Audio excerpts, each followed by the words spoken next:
Rose Santos, né? Sou ativista negra, sou mãe de Gabriel, um adolescente de 16 anos, né? Um adolescente negro, né? Que está nos seus processos de formação de sua identidade também. Isso tem sido algo que tem também me demandado enquanto mãe, né? Negra.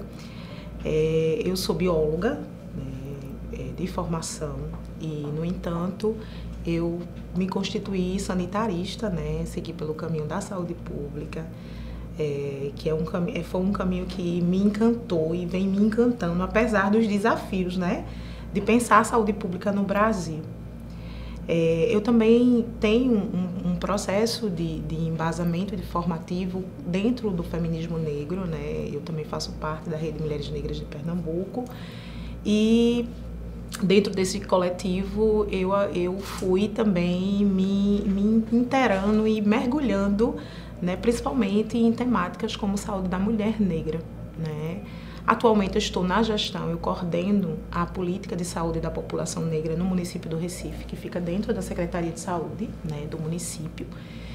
E tenho também participado de diversos comitês, Comitê de Mortalidade Materna, a qual eu tenho me debruçado sobre essa questão da morte materna em mulheres negras, né, da violência obstétrica, institucional. Então a gente tem também, eu tenho pensado muito sobre o que é pra gente essa questão da justiça reprodutiva, né, que são temáticas muito caras para nós, mulheres negras.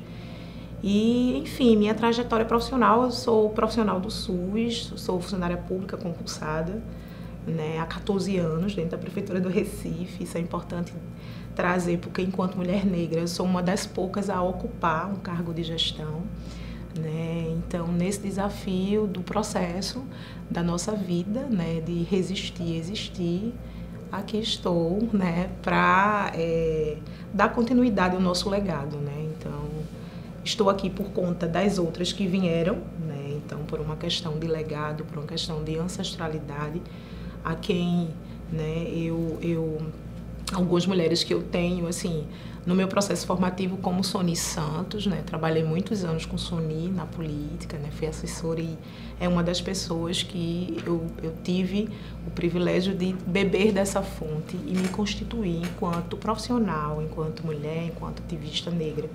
Então, estar aqui é representar esse coletivo, não só a mim enquanto pessoa, mas representar todo esse coletivo. Na verdade, meu nome é Rosemary Costa dos Santos, né?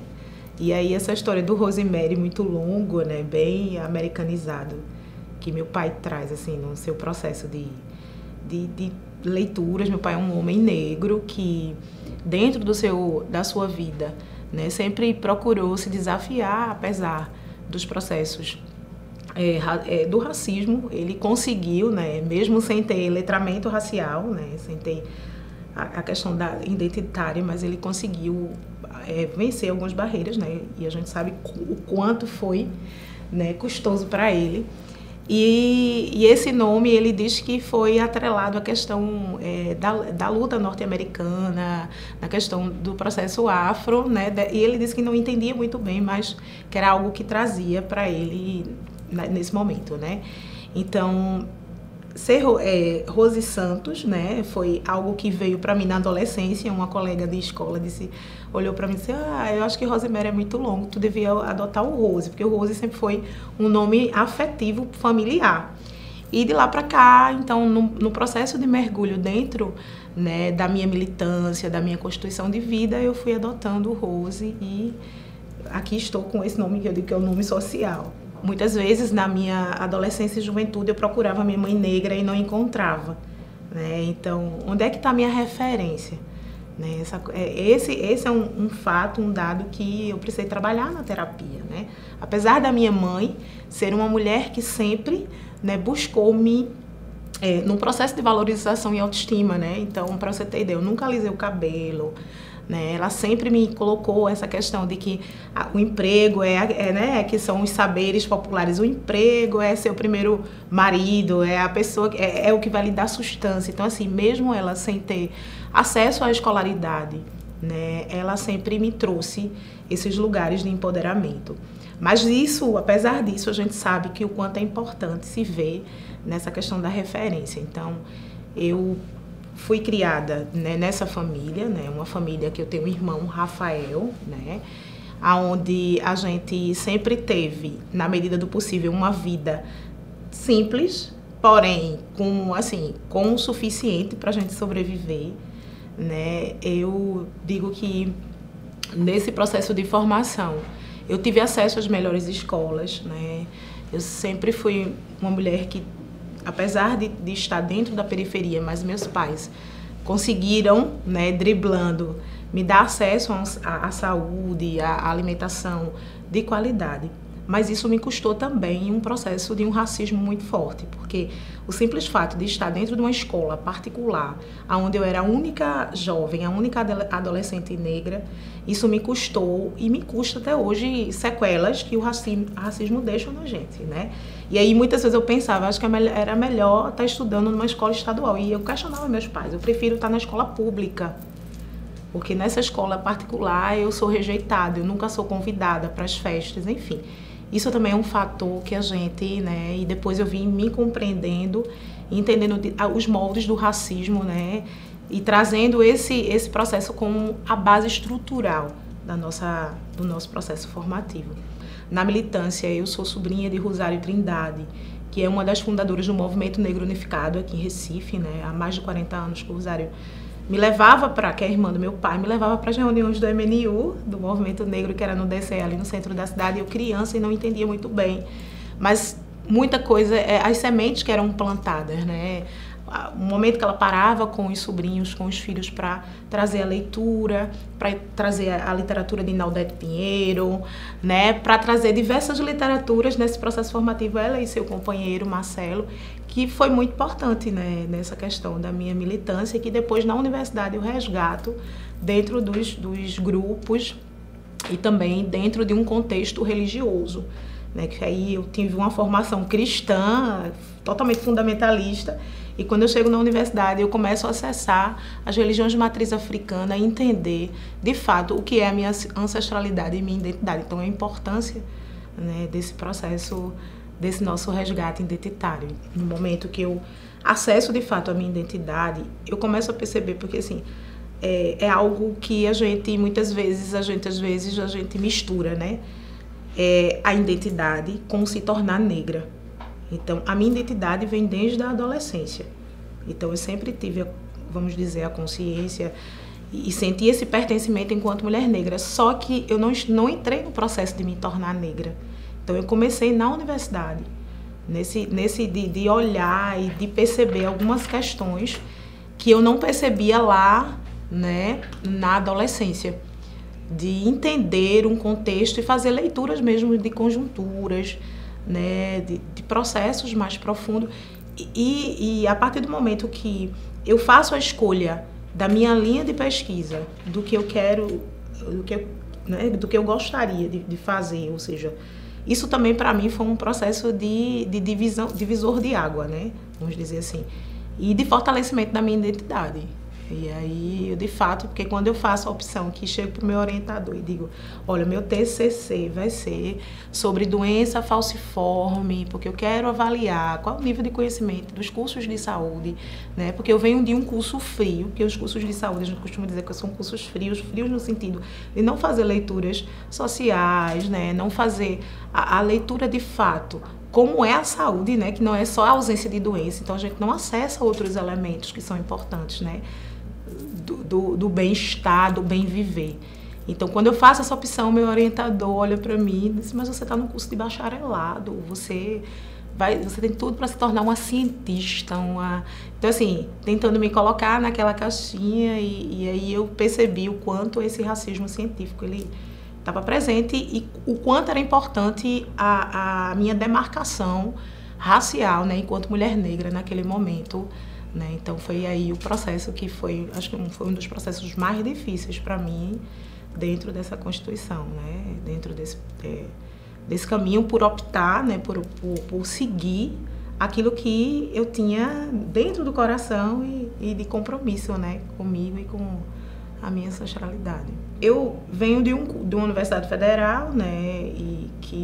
Dentro de um curso de ciências biológicas, onde éramos em 42 42 alunos e alunas, tínhamos só 3 alunos negros e negras, que era eu e Milena, que hoje é minha amiga pessoal, e um colega que era Ricardo, que mora nos Estados Unidos, pesquisa sobre golfinhos, entrou muito nessa questão da biologia marinha. E aí olhar para essa sala de aula, né, para mim foi uma das questões, e não só me vem Milena, e assim, nesse contexto de interrogações, e não ter essa retaguarda dentro da graduação, né? Então, assim, você não tem na disciplina de sociologia, né, de filosofia, porque a gente tem sociologia, filosofia, psicologia, você não tem esse acolhimento, né? Você não tem esse olhar racial e trazendo, abordando o racismo dentro do curso. Então, para mim, foi um momento de solidão, de fato, né? Que a solidão, ela é vivenciada em vários contextos, né? Enquanto mulher negra, e aí essa solidão dentro desse ambiente, que é o ambiente da graduação, né, universitário, da academia, para mim também foi um momento, assim, bem desafiador. E aí eu comecei também a mergulhar, né, nessa questão dos estudos, porque eu tenho essa questão do processo familiar, da família do meu pai, que é a família Santos, por isso que eu escolho Santos, porque é a família negra, né, então... E eu tive uma tia, que é minha tia-avó do meu pai, tia Caetana, que ela trazia esse ensinamento, né, o conhecimento é a sua maior herança. Então, se você não estuda, se você não acessa, se você não busca conhecimento, vai ficar difícil, porque ela dizia até assim, nossa cor da pele, né, nos limita, né, dentro desse contexto. Foi aí que eu comecei a estudar, então comecei a me destacar, comecei a buscar, me envolver em bolsas de pesquisas, em CAPES. Aí parti para biologia marinha, passei um tempo em Noronha pesquisando, aí depois disse, não é isso. Estou me sentindo vazia, e, apesar de gostar, né, da biologia mesmo, dos animais marinhos e assim, mas eu disse, não, tem alguma coisa faltando aqui, vou voltar, e voltei para Recife e disse para minha orientadora, olha, Fernanda, eu não quero mais continuar a bolsa. E ela olhava para mim e dizia assim, como é isso? Como assim que você não quer, né? Uma seleção tão... E tipo assim, você é uma mulher negra que teve essa, né, oportunidade, tipo assim, né, já no seu racismo, no seu olhar racista. E eu disse, mas eu não quero, porque não é isso que me satisfaz, não é isso que me dá prazer. Eu tenho outra coisa que eu preciso. E foi aí que eu comecei a acessar a saúde coletiva, né? E um professor que a gente se encontrou numa conferência, a gente começou a conversar, eu percebi o trabalho dele, ele teve a sensibilidade e disse, eu topo ser seu orientador, né, na sua pesquisa, que eu já estava com a doença falciforme já, porque eu tinha participado em Naudete, Vera Baroni, minha tia tinha me convidado para participar de um simpósio, foi o primeiro simpósio de doença falciforme aqui em Recife, e ali eu saí encantada, né, encantadíssima, assim, e cheia de interrogações, né? Como é que essa população é a população mais negra, e Recife tem essa característica de ter pessoas com doença falciforme num grau de letalidade e adoecimento, né? De mortalidade e morbidade, que é adoecimento e morte, num grau tão acentuado. O porquê disso?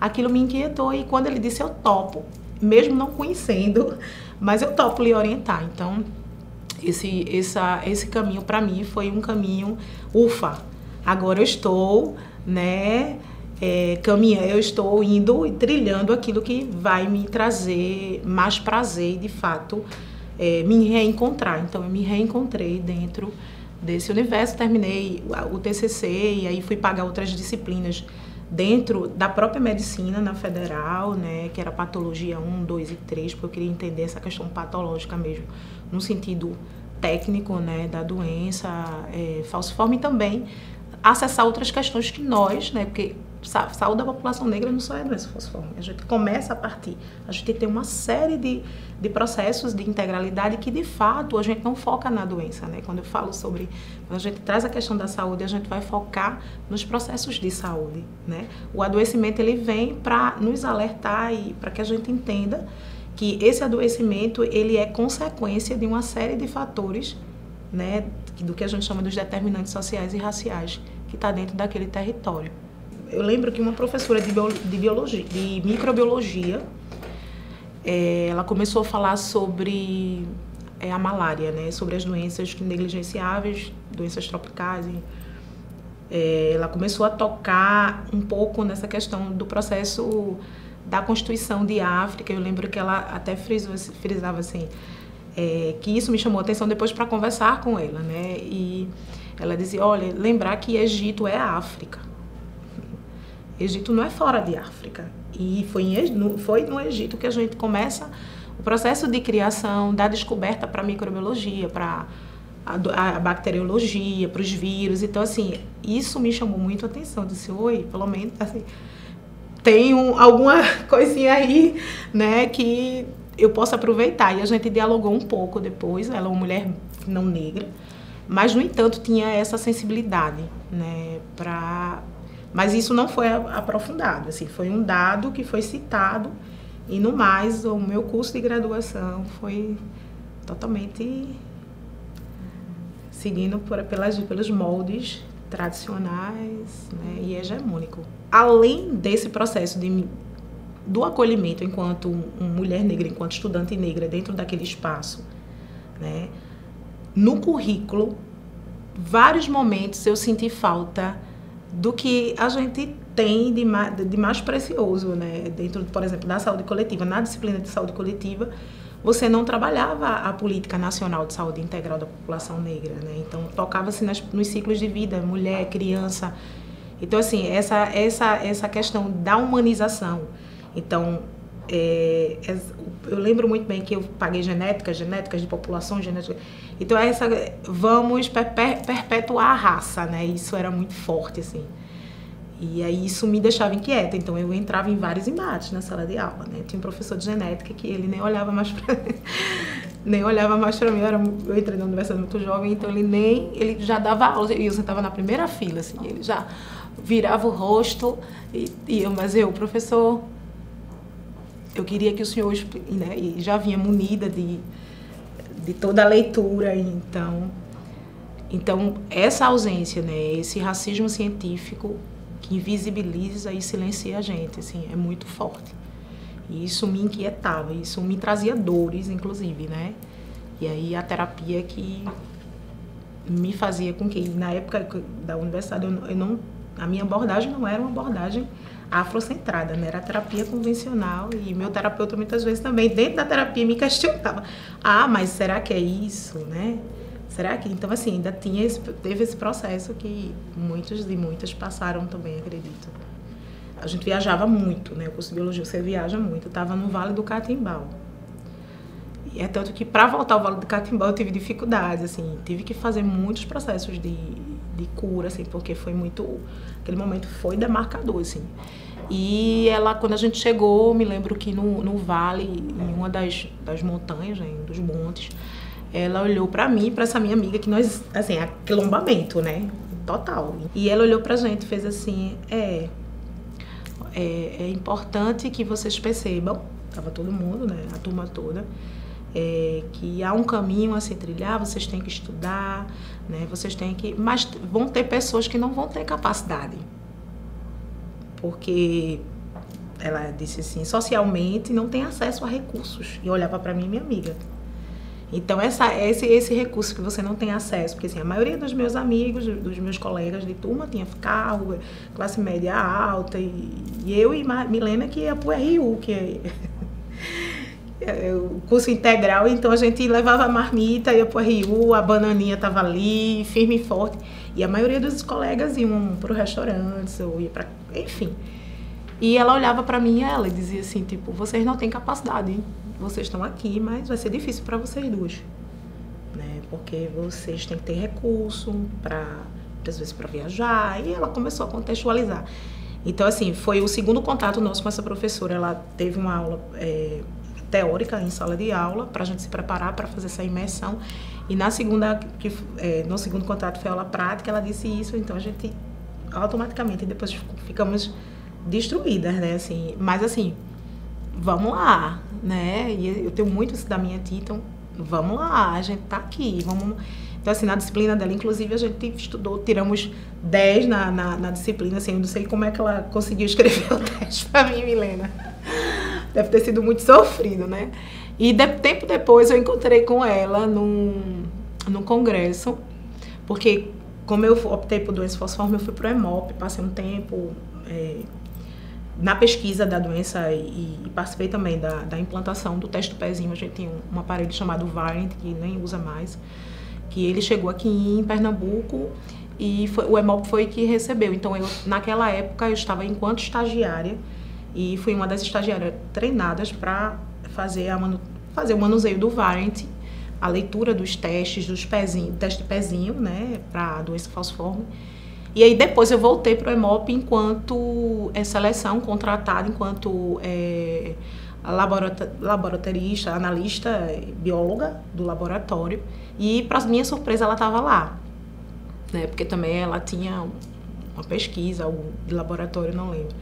Ela olhou e fez de conta que não me conheceu, mas eu fiz total questão em cumprimentá-la. Professora, tudo bem? A senhora lembra lá do Vale do Catimbau?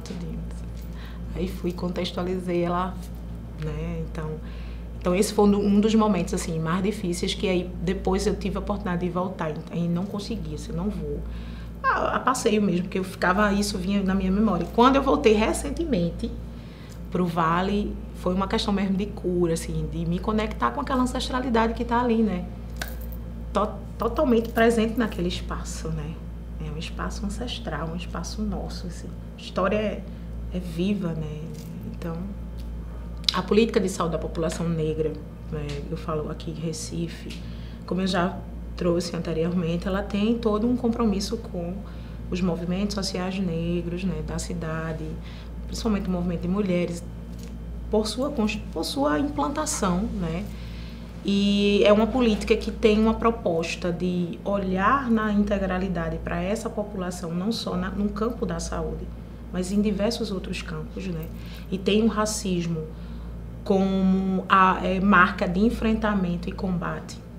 Como é uma política ainda de governos, de instituições governamentais, a gente ainda não se movimenta num processo antirracista, embora tenha iniciativas individuais, de profissionais, de gestoras, né, de ativistas nesse processo, nesse movimento antirracista, mas enquanto instituições governamentais a gente não tem de fato esse compromisso com a luta antirracista. Se tem um reconhecimento do racismo institucional através do PCRI, que Recife implantou o programa desde 2004, né, reconhecendo que Recife é uma cidade racista, que, né, nesse movimento, mas ainda não se tem efetivamente, não só Recife, mas nacionalmente. Então, quando a gente vai avaliar a Política Nacional de Saúde Integral da População Negra, a gente percebe que essa luta antirracista não chegou ainda. Até porque os gestores, as gestoras maiores, que estão no topo ainda, que a gente está, né, chegando, não se comprometem com a luta antirracista. Então, quando a gente faz essa leitura, e aí foi que me motivou, juntamente com a Universidade Federal da Bahia, a UFBA, e do Recôncavo Baiano, a gente fez um trabalho aqui, juntamente com a política aqui de Recife, de analisar, fazer uma análise de conjuntura de alguns indicadores que são importantes para a população negra. E aí, quando você olha, por exemplo, mortalidade materna, e a gente pegou uma série histórica de 2001 até 2014, então a gente vê o seguinte, a gente vê que a mortalidade materna, ela subiu, porque a gente começa a notificar, mas depois ela tem ela decresce significativamente. Quando a gente analisa de 2018 até 2022, a mortalidade materna cresceu 300%. E Recife é uma das cidades onde a mortalidade materna é mais alta. Então a gente percebe que o quanto a ausência, é preciso trazer esse dado, porque é preciso fazer essa análise de conjuntura política, isso é saúde. Então quando a gente percebe que o golpe se instalou e nos moldes do governo passado, como se olhou para essa política, né, num processo muito violento, vamos percebendo que não só a mortalidade materna, mas outros indicadores, eles estão aí super ultrapassados na questão da linha do ideal. E hoje a gente está no movimento atualmente de relocação da política, de estruturação, né, que hoje é a ministra Nízia. A política vem para o seu gabinete, e isso é importante para a gente. Ela sai lá das diretorias e ela está ligada diretamente ao gabinete da ministra, porque a gente precisa restaurar, né? E aí é um trabalho não de recomeço, mas é um trabalho restaurativo, né? Do que sobrou dentro do processo, como foi, né? Violento e adoecedor. Então, muitas pessoas... Então, a Covid é um retrato, a Covid-19 é um retrato dessa política racista, né, dessa política de massacre e genocida. Porque eu só queria destacar um dado da Covid. Quando eu olho para Recife e olho essa população e percebo que a mortalidade, ou seja, a morte de pessoas dentro do domicílio, intradomiciliar, ela, em um dado momento, acho que foi em maio, o que se tinha de morte, a maioria eram morte domiciliares nas periferias. Por exemplo, no município do Ibura, a gente teve um dado de morte intradomiciliar crescente. E isso me chama a atenção para a falta de assistência, para a falta de acesso, porque essas pessoas nem sequer tinham oportunidade de diagnóstico da sua doença, do adoecimento. Isso é necropolítica, né? E hoje a gente retoma um outro caminho, que é um caminho de olhar, né? E aí isso reverbera em Recife, né? A gente está atualmente também trabalhando, né, em alguns caminhos que são caminhos importantes. Uma das nossas gritas hoje, falando em política, é a questão do processo de educação em saúde, né? Da educação permanente. Então você recebe profissionais, você recebe às vezes residentes que não tem minimamente tocado, que não toca sobre a política nacional de saúde integral da população negra. Então chegam no serviço, aterram e aí vão lidar com a maioria da população negra, que é aquela população que quase 80% acessa o SUS. E como é que você vai trabalhar dentro de uma comunidade se você não conhece a sua população? Então como é que você vai lidar com as especificidades e valorizar o saber popular, né? Então nós temos aqui em Recife diversas, por exemplo, rezadeiras benzedeiras, que é um resgate que eu estou, né, nesse processo junto com as práticas integrativas de resgate, assim, de fortalecimento dessas mulheres, porque foram elas, junto com as parteiras, que cuidaram da população, por exemplo, na época do Covid, onde a gente não tinha acesso ao serviço. Elas que cuidaram, os terreiros, as religiões de matriz africana, que receberam e acolheram as pessoas. Então, são espaços de cuidado, de promoção à saúde. Mas aí é um trabalho de, realmente, assim, de passo a passo, lento, com os profissionais, que é justamente nesse processo formativo que a gente vai provocando, né, esse senso, né, provocando essa postura desse profissional, para que ele venha, de fato, para essa luta e se coloque como um profissional que tem a equidade, de fato, ali, né, efetivada. Porque quando a gente fala em equidade, um dos princípios do SUS, a gente sabe que a equidade, ela é totalmente inexistente, né?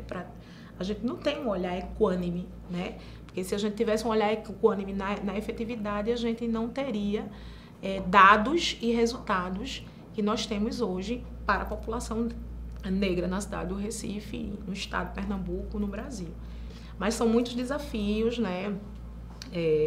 Trabalhar essa política, porque muitas vezes ela não vem para o campo de uma política efetiva, ela fica só na transversalidade, mas é uma política estrutural, porque quando eu olho para os outros programas e políticas de saúde, mulher, criança, nós estamos presentes, em maioria, em todas.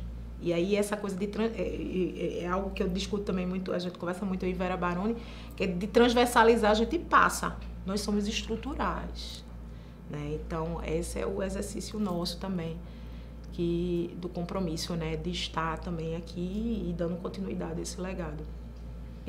A saúde é dividida em distritos sanitários, são 8 distritos, em cada distrito sanitário a gente tem um espelho distrital que representa naquele território, que vai fazer, né, toda a articulação no território com a política. Então a gente tem o nível central que dialoga com os níveis distritais, né?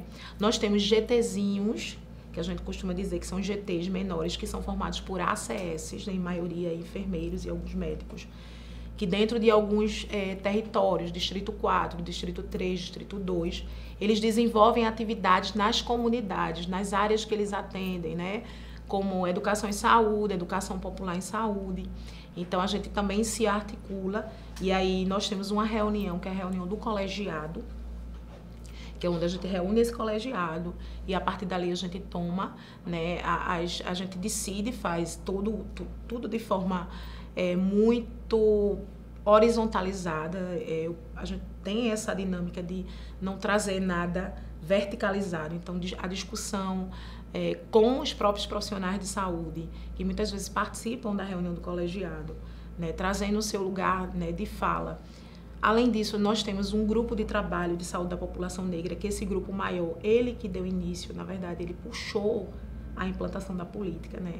Essa reunião desse grupo, no ano de 2022, ela aconteceu até junho. Esse ano de 2023, o calendário a gente retoma em maio, né? São reuniões trimestrais de organização. Então, ali participa profissionais, gestores, sociedade civil em geral, entidades, representantes de terreiro, outros municípios, e ela acontece no Conselho Municipal de Saúde.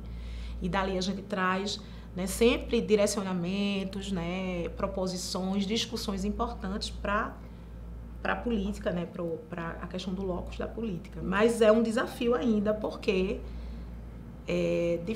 a gente não tem uma institucionalização de um reconhecimento do racismo como um determinante ali, né, dentro de diversos organismos governamentais, né? Então, quando a gente tem um PCRI, que nós temos dificuldades em se movimentar a nível de fazer discussões de processos mínimos de quesito raça-cor, então a gente percebe o quanto não se ainda abraçou e não se institucionalizou de fato esse compromisso com a questão do racismo, principalmente o racismo institucional. Atualmente, eu digo que eu sou equipe, né? Então, eu, assim, de um tempo, acho que desde 2019, que eu não tenho equipe. A minha equipe são as coordenadoras distritais, que de fato elas não ficam comigo no nível central. Quem vem compor a equipe temporariamente são os residentes, né? Que a gente divide de fato, assim, contribui muito, mas a gente não tem uma equipe consolidada, né? Isso é algo que é preciso fortalecer, né? E é preciso que a população recifense fique atenta, porque como é que como é que se consegue gerir uma política com uma pessoa só, né? Até porque são várias frentes, são várias questões, então minimamente você tem que ter corpo técnico, né? Equipe técnica.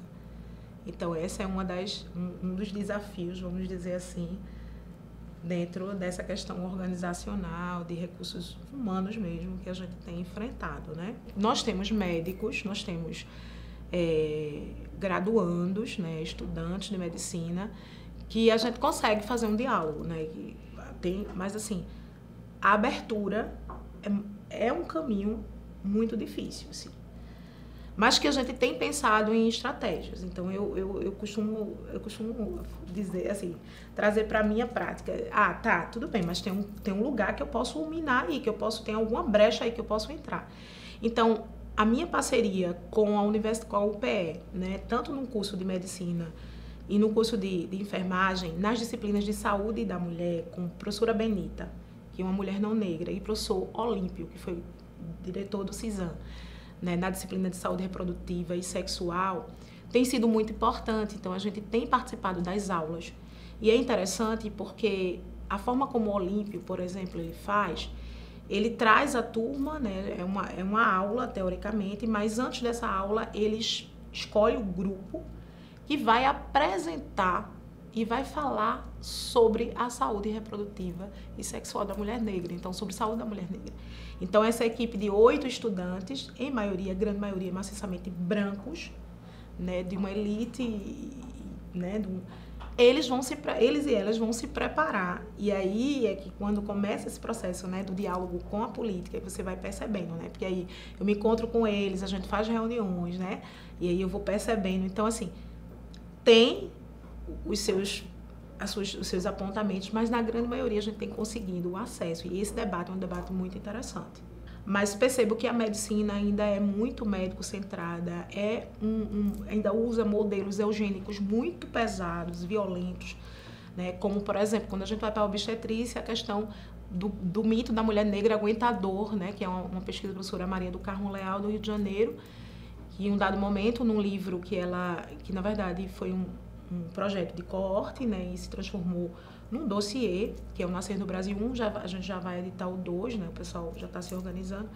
E a professora Maria do Carmo Leal, ela tem, em um dado momento da sua pesquisa, ela para e diz assim, a gente vai redirecionar, porque eu estou vendo muita mulher negra sofrendo dentro dessa maternidade aqui, na Baixada Fluminense, e estou vendo muitos profissionais reproduzindo, né, palavras racistas, e aí foi quando ela teve como resultado de que alguns profissionais aplicavam menos anestésicos nas mulheres negras, porque tem o mito da mulher negra aguentador, ter os quadris mais largos, né? Então, muito não, ela é preta, então, pouquinho anestésico ou não anestésico. Então, assim, essa violência, né, racial dentro da universidade, que se perpetua também nos nossos moldes, né, aqui em Recife. Nós temos diversos teóricos, diversos intelectuais na área do campo da saúde da população negra na academia. Então, eu posso enumerar os que hoje a gente tem se debruçado mais na leitura, como o professor Luiz Eduardo Batista, que é o coordenador nacional de saúde da população negra.